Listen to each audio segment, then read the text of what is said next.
IPL 2026 season ప్రారంభానికి ముందే Mumbai Indians క్యాంప్లో కెప్టెన్సీ సెగలు రేగుతున్నాయి.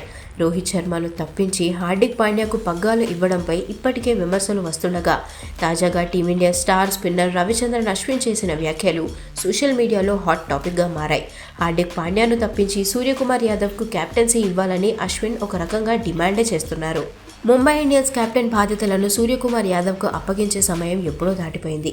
సూర్య ప్రస్తుతం టీమిండియా టీ20 కెప్టెన్ మాత్రమే కాదు, భారత్కు 2026 టీ20 ప్రపంచ కప్ అందించిన విజేత, ఇంటర్నేషనల్ స్థాయిలో దేశాన్ని నడిపిస్తున్న కెప్టెన్. ఐపీఎల్లో మరొకరి కింద ఆడడం అతనికి కూడా మెంటల్గా సవాలే అని అభిప్రాయపడుతున్నారు.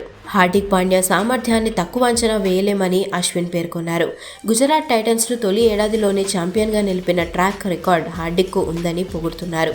అయితే ముంబైకి వచ్చాక రోహిత్ శర్మ స్థానాన్ని భర్తీ చేయడం అతనికి భారంగా మారింది.